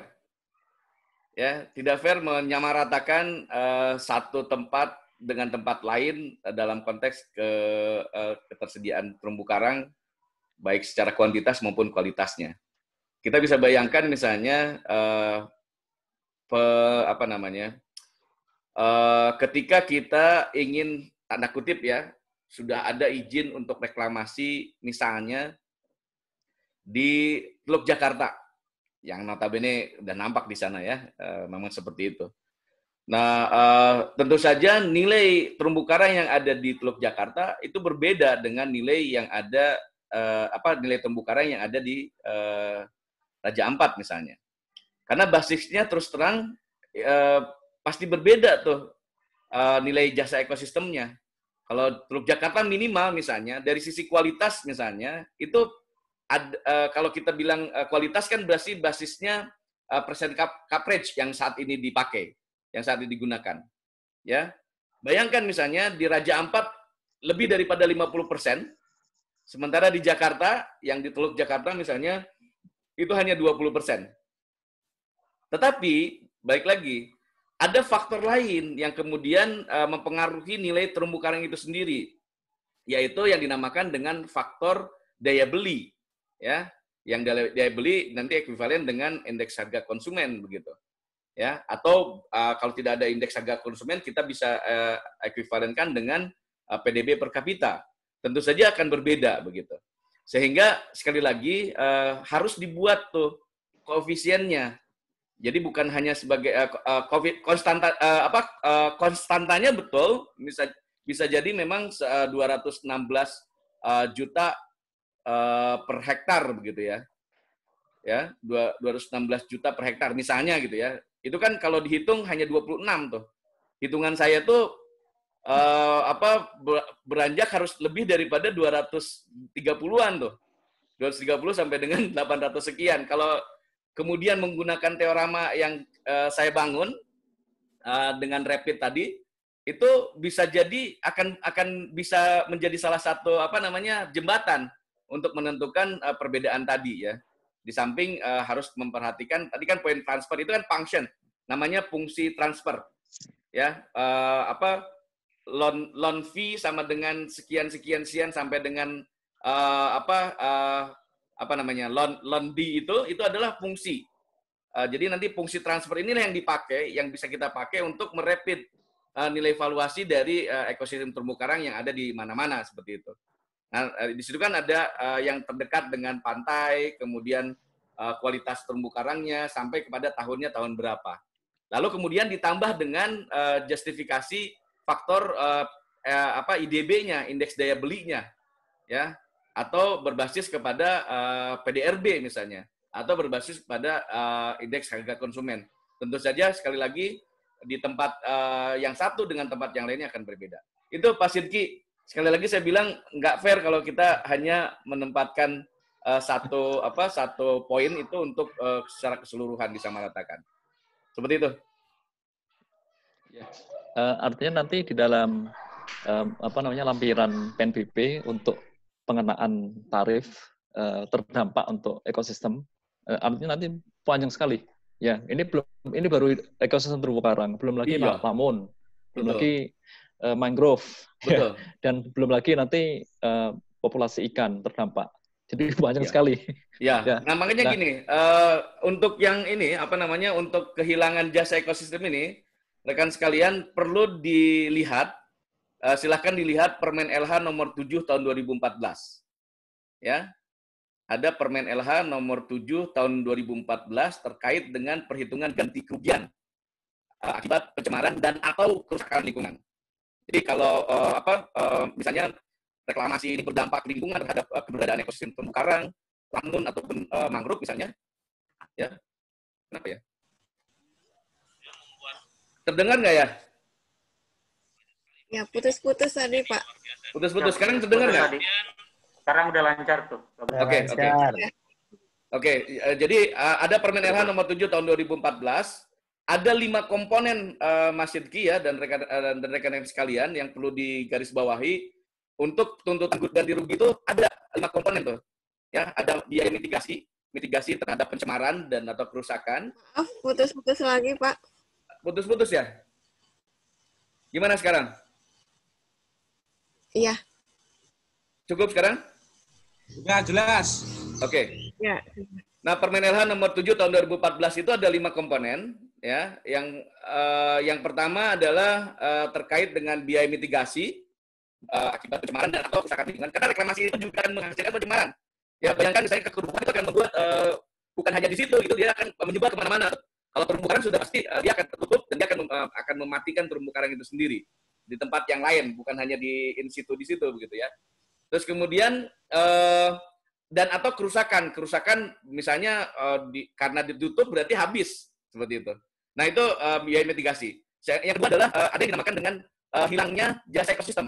Jadi kehilangan jasa ekosistem tuh dihitung berapa luasannya, dikalikan dengan berapa durasi lamanya begitu, sampai kepada apa namanya per hektar per tahunnya berapa seperti itu. Ya, luasannya berapa. Lalu kemudian yang ketiga itu biaya restorasi. Jadi selain di apa namanya berapa lama misalnya dia dibutuhkan gitu ya, durasi pemulihannya, maka ada restorasi. Artinya apa? Bahwa dia harus menempatkan di tempat yang lain begitu untuk membangun kembali terumbu karang yang ada. Karena supaya fungsinya bisa dikembalikan gitu ya. Fungsi yang di situ di tempat yang lain seperti itu. Lalu untuk yang apa namanya berikutnya adalah ada biaya verifikasi, nah, termasuk studi dan sebagainya masuk di dalamnya, penyelesaian sengketa dan sebagainya ada di dalamnya. Terus kemudian yang terakhir adalah biaya langsung masyarakat. Nah, biaya langsung masyarakat itu biasanya untuk kehilangan terumbu karang itu dia kan batas waktunya harus ada adaptasi tuh. Jadi antara 1-2 tahun. Jadi batasnya kehilangan langsung masyarakat ini harus dihitung sebagai biaya pengganti. Jadi nggak simpel sebetulnya apa yang ketika terjadi reklamasi, kemudian tidak ada perhitungan-perhitungan yang kemudian harus dibebankan kepada orang yang melakukan reklamasi. Even itu adalah pemerintah sendiri seperti itu. Gitu Pak Sidki. Ya, terima kasih Pak. Artinya kalau Mas Hendis itu bisa menentukan nilai konstanta per kabupaten kota itu untuk satu ekosistem aja udah jadi tes disertasi itu Pak Hendis. Oh iya betul itu. Iya. Luar biasa itu. Kalau memungkinkan gitu ya. Iya. Makanya kita harus cari itu. Iya. Contoh walaupun satu kabupaten misalkan Raja Ampat. Raja Ampat itu ada 1000-an pulau.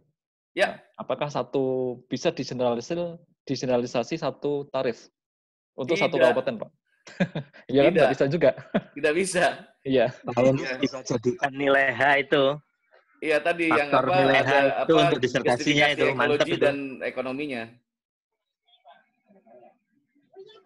Ya, jangankan lain daerah, lain tempat di satu daerah saja berbeda tuh nilainya. Iya. Karena bisa saja dia tidak ada orang yang melakukan wisata, walaupun nilai wisatanya tetap ada gitu. Nah, makanya tetap ada ada justifikasi nilai. Segitu Mas Sidki. Ya, baik, Pak. Ada lagi?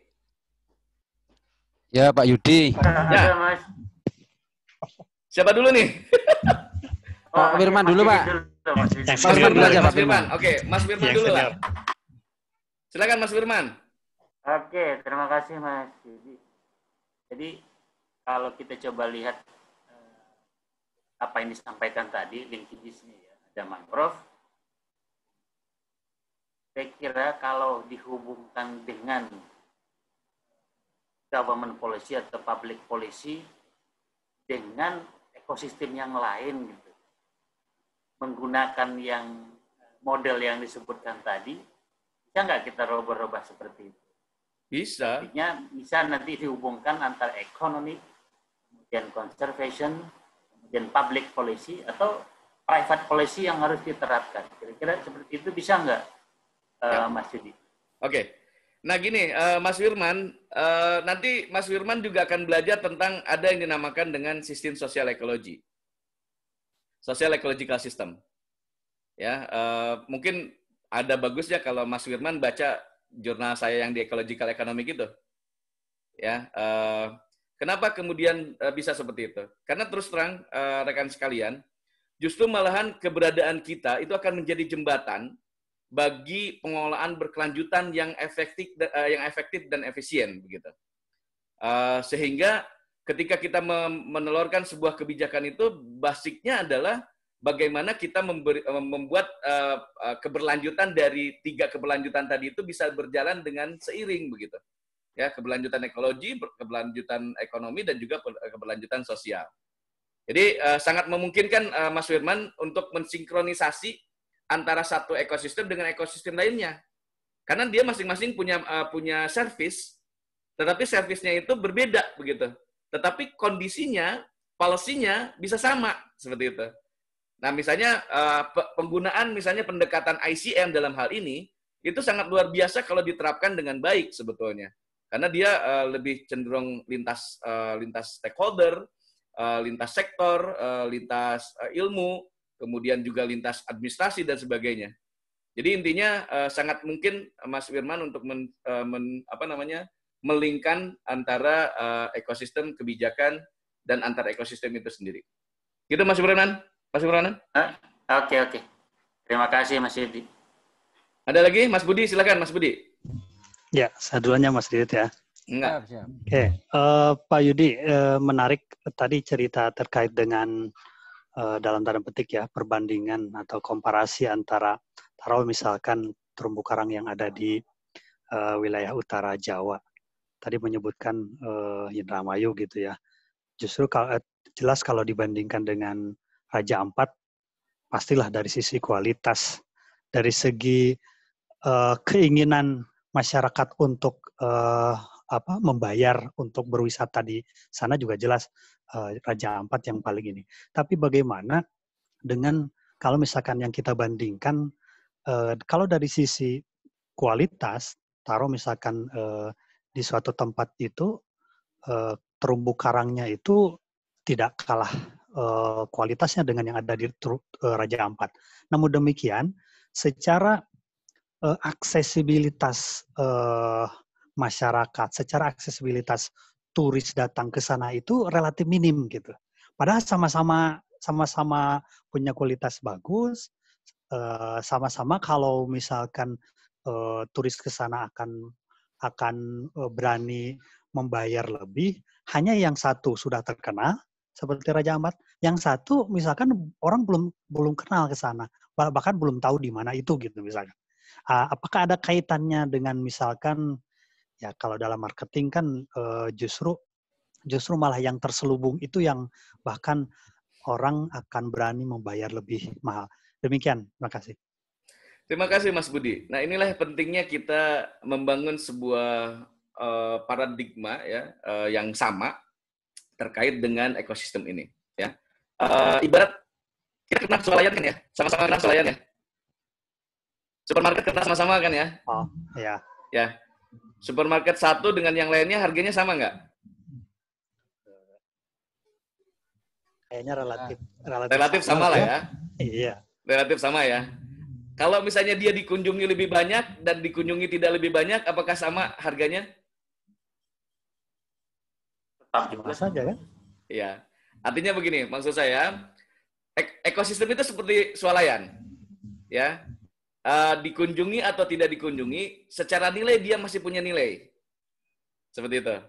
Jadi nilainya menjadi nilai yang kemudian tadi saya sudah sampaikan ada point transfer, ada function transfer, dengan ada metode meta-analisis seperti itu.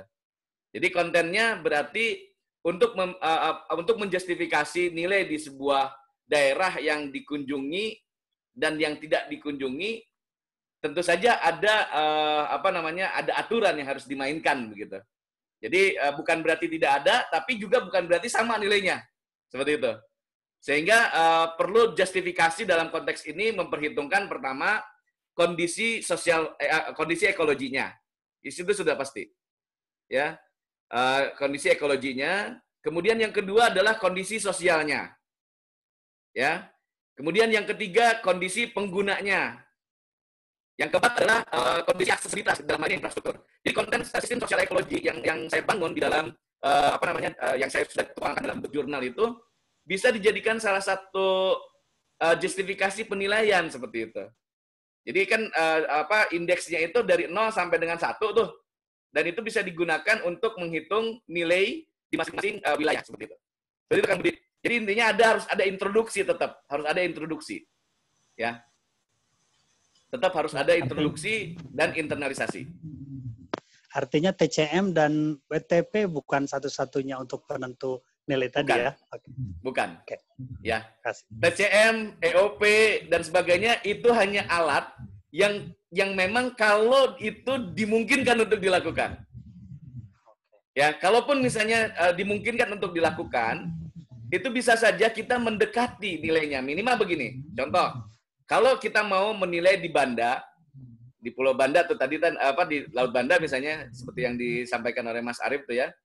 Kemudian kita tidak mendapati misalnya nelayan yang ada di sana atau macam-macamnya, kita bisa mendekatinya dengan daerah yang serupa yang ada di tempat lain yang sudah berkembang seperti itu. Jadi ada konteks yang menyatakan minimal karakteristik daerahnya itu hampir mirip seperti itu. Hampir mirip. Jadi karakteristik wilayah dan juga karakteristik dari sumber daya yang dimaksud seperti itu. Ya udah 2 jam kita nih. Memang diskusi akan sangat menarik kalau terus-terusan dilakukan.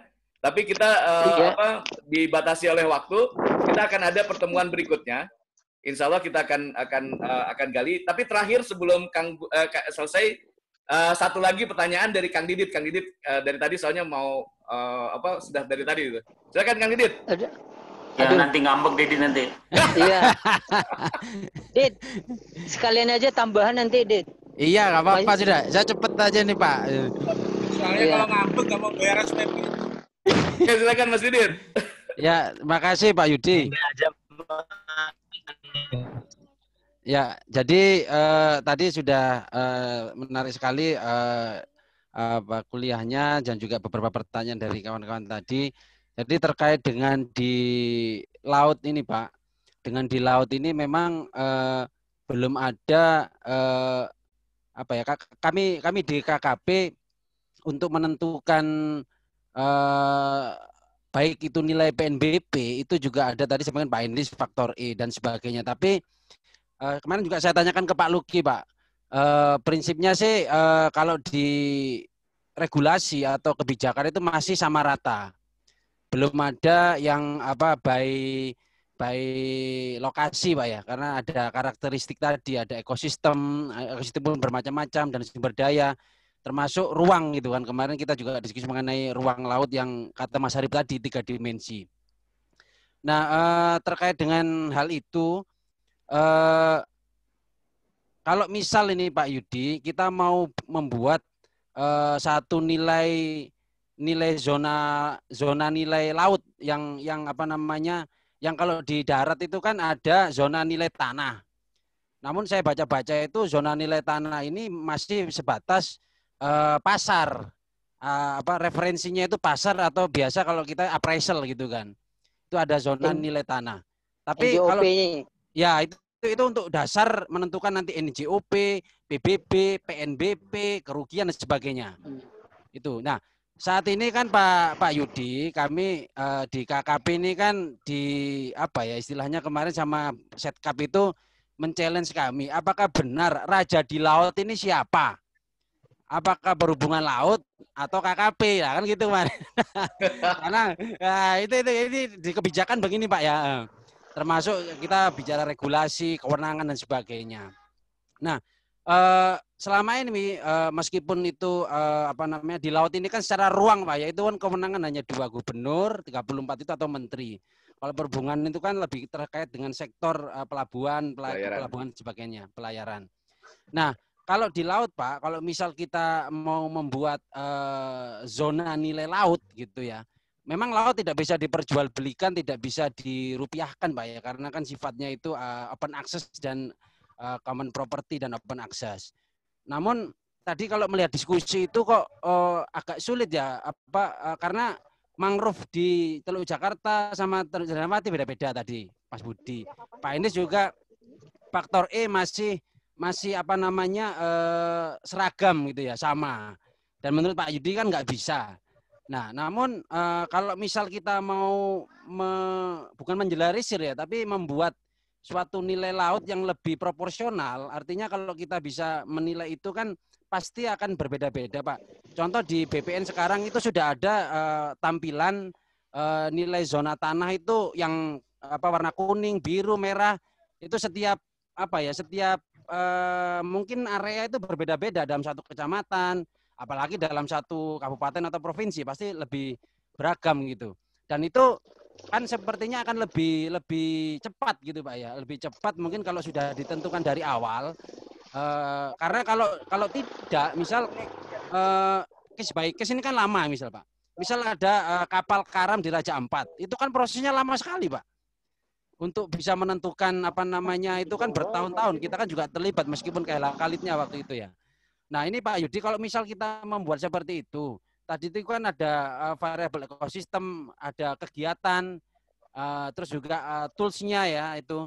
Kalau seperti itu kira-kira yang simple gitu, apakah bisa itu Pak tools-nya itu apa ya di satu area kita coba begitu Pak? Mungkin yang sudah jadi tata ruang lautnya sudah ditetapkan rencana zonasi wilayah pesisir pulau-pulau kecil itu kan, terus di situ. Wah, enggak seperti yang ngomong yang pertama sebentar katanya. Iya, oh iya, udah Pak, ini, Pak, cukup Pak. Ini pertanyaannya melebihi jawabannya nanti. Iya, sudah cukup Pak itu Pak. Iya.